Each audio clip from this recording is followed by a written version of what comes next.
virtual parties. Everybody does them a little differently.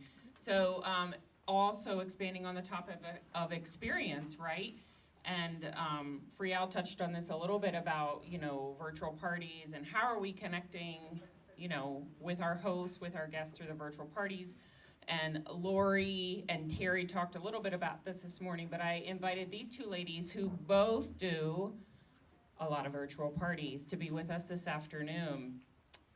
So I would like to introduce Tanya Cole. Tanya is an advanced director, has been with the company for 6 years. She's an elite seller, and she graduated from Lead and Lead Plus. And she has also earned many trips, including the top 100 for Riviera Maya and Atlantis. And she already has Hawaiian and working towards top 100, right? She was a Quick Cook ambassador. So again, if you have more questions about the Quick Cooker, ask her though. Go see Tanya. She hit a slight bump in the road, right, in April of this year. She was diagnosed with brain cancer. So, we continue to pray for Tanya through her treatment. So right now she's only doing virtual parties, okay? So she has a lot to share with you. She currently has almost $500,000 in sales for her career. Wow. Okay? Then we have Lori Miller with us. Lori's a director from Harrisburg area. She's been with Pampered Chef 14 years. Where are my other school teachers? We've got the 3rd grade teacher up here. So we have some other teachers in the room. And it's interesting, Lori's son was 2 and daughter was 10 when she started, and they're now 16 and 24. So more kids that have grown up in the business. Lori has also earned many trips with Pampered Chef, along with Excellence and some other awards. And both gals, right, talk about their relationships with Pampered Chef and their Pampered Chef family. So I'm going to turn it over to them and kind of give them a few minutes to speak about their virtual party. Some of the things we talked about when we spoke prior to conference retreat was, what do you really do in your virtual party that perhaps makes it unique, different maybe from what somebody else might be doing? How do you really connect with your hosts, okay? Because virtual party, you probably are not seeing them in person, all right? So if you ladies want to just take a few minutes, share. We're going to do some questions at the end again. It's kind of hard to follow the last two that just went, and the two that spoke wonderfully this morning. So Lori and Terry and Vanessa as well. Thank you very much for sharing all of your knowledge on virtual parties. This one's Lori and this one's Tanya, in case you didn't know. But I got to be honest, as a full-time teacher and a full-time mom, very busy, I do my virtuals a little differently. I need to put everything into SendShare so that it can post for me. So one of the things that I did way back when I started about 1.5 years ago was I do create the group for my host. I try to do about 5 parties a week.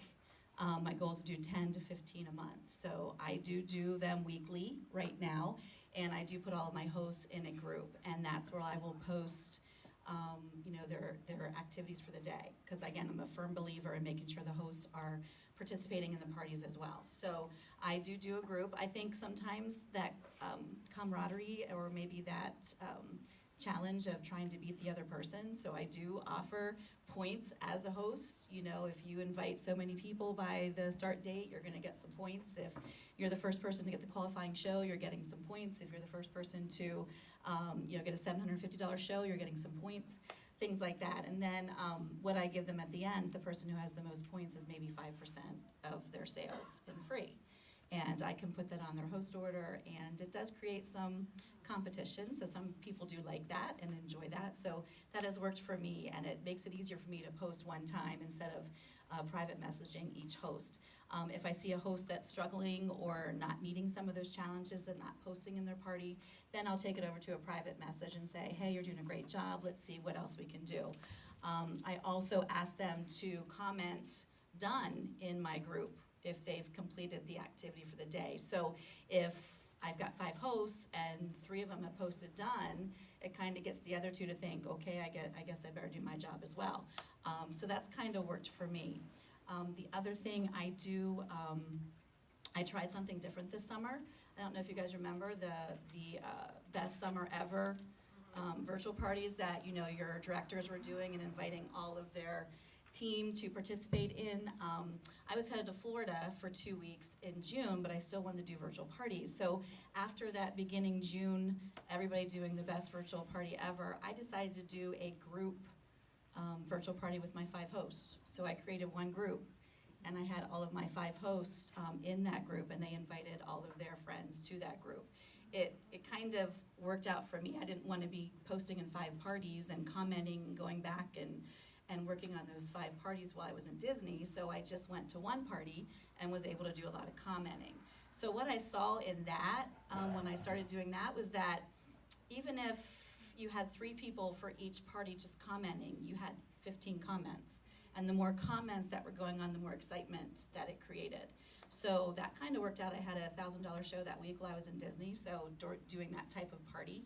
So it kind of worked out for me. So I think, if you take anything from today, there's not one right way, and you've heard that, to do a party. There's lots of successful people doing things differently, and you just got to find out what works best for you. I do like to, one thing that helps save me some time is doing a personal video that I will tape, and then I will just upload into my group for my host. It's like a virtual party tip. I do one a day, and I'll do it live, but it's not really live, it's recorded, and then I'll just upload it so they can see me, and I can give them the tip over the group page as well. And then another really great thing that I think is important with the relationship we've been talking about is to make sure that if you see someone having a good time in the party, take it over to a private message. I don't think much of us have talked about that today yet.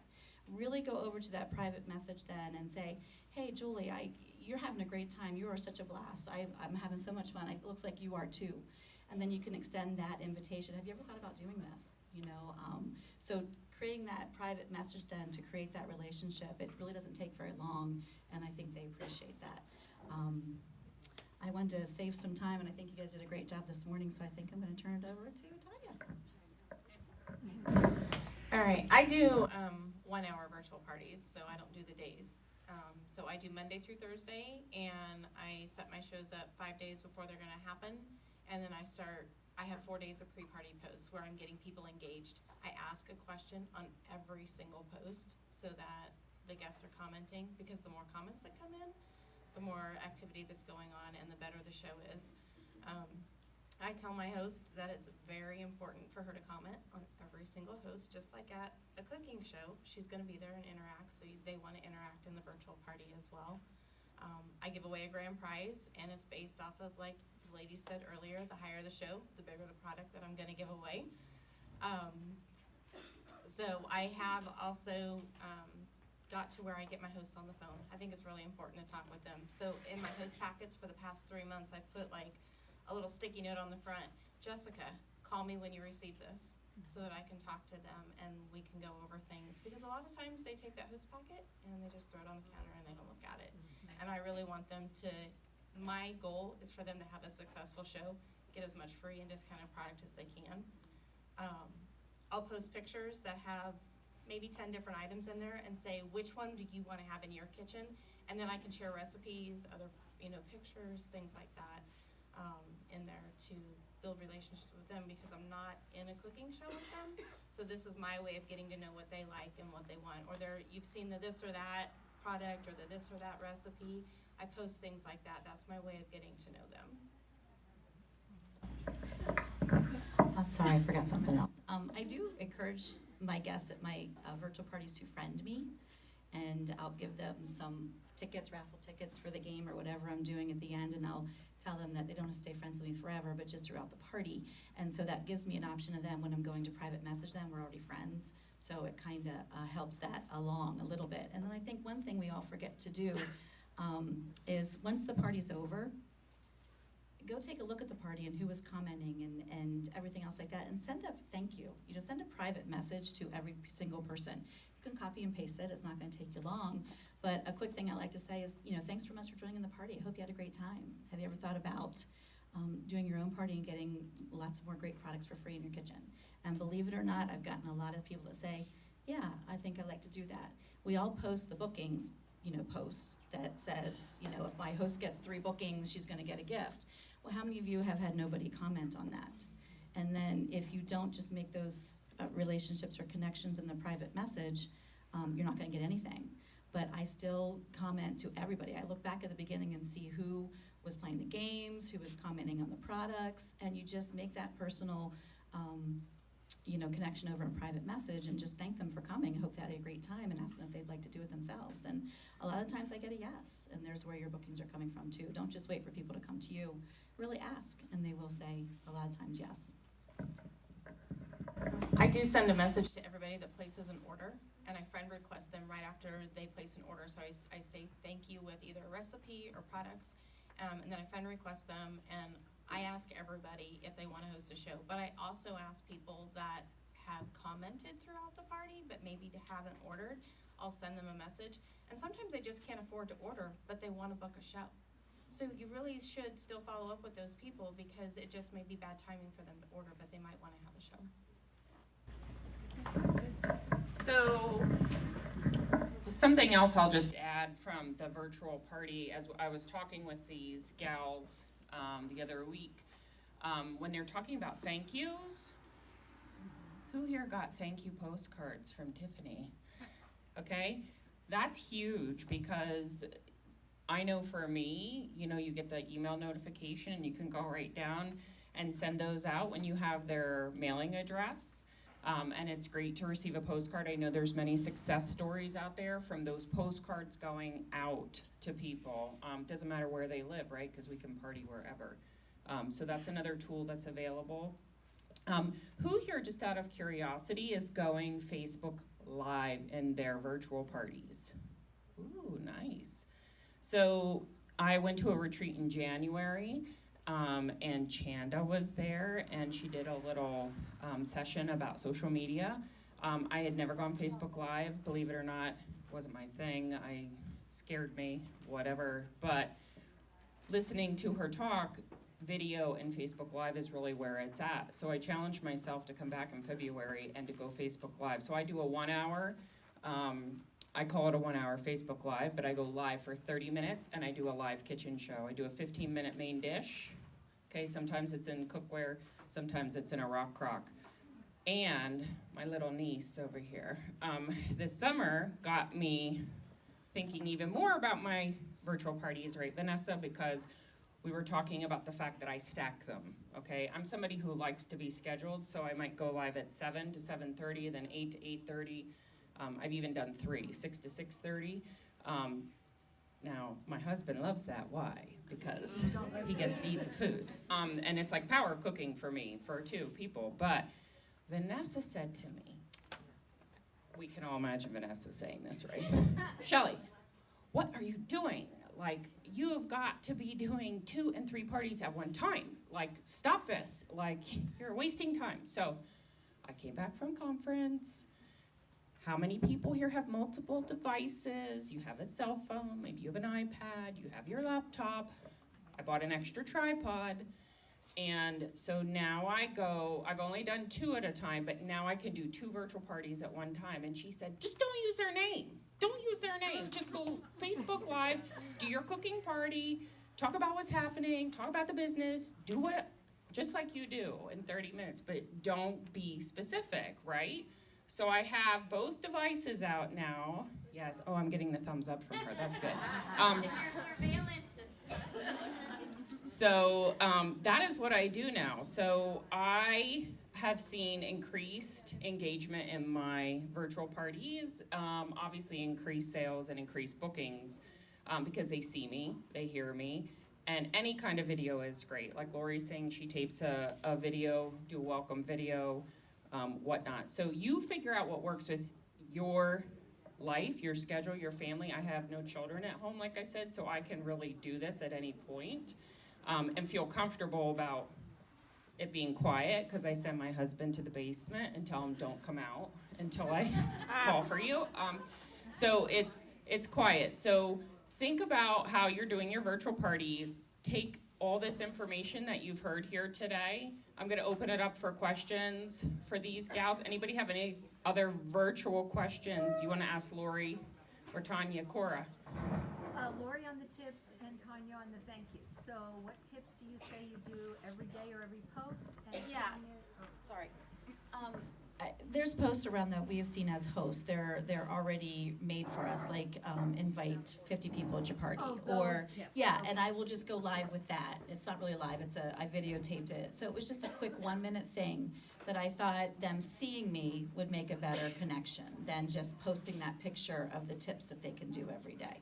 So one day it might be, post your favorite product, find a picture of it and post your favorite product and things like that. So it's all those other host tips that we've seen out there on pictures. And In I a just, video. that I you just do it in message them. video form. And you Yes. have them recorded and you just. I have them upload it. recorded and I just upload it right over there. Yeah. And my welcome video too. I just can't always go live just with my situation and everything. So I've become very familiar with YouTube and going ahead and uploading things and then just bumping them over. And then how you're thanking of each of them. Like, say somebody who didn't order anything. What would you say to her? Somebody that didn't order. So I actually created a virtual party outline and tip sheet for my team because I was answering the same questions over and over. So I just have a generic message that I send, and typically the morning of the last day of the party, I'll send a message. Hey Julie, I hope you've been enjoying the recipes, products, and tips that I've been posting throughout Lori's party. All the orders are due by 11:59 p.m. Central tonight. Here's the ordering link. If you have any questions, please let me know. That's how I start the conversation with them. And some of them will come back and say, I'd really love to order, but I can't right now. And then I lead into, well, have you ever thought about hosting your own show so that you can get some free and discounted products as well? Nice, very nice. Any other questions? I should clarify what I said about my parties. I do about 3 days of pre-party posts, getting them ready, psyching them up to come see me Facebook Live, learn how to get dinner on the table, 15 minutes, your main dish, and then there's party posts after that, okay, for a few days following. So it's about a week long. Marcy?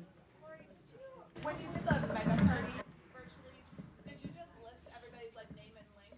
Yeah, that's what I did, and everybody was really good at it. I had 5. I didn't want to do more than that, but I did do 5. So in my description, I would put the host name and then their link right next to it. So one of my downline did something similar, but she called it the Battle with the Hostesses. The So what? then she also had a prize for the team. Great. The team was working for the host to get a different prize for Yeah. whichever team won. Awesome idea. Yeah. Any other questions, comments? Thank you, ladies. We have gifts for you as well.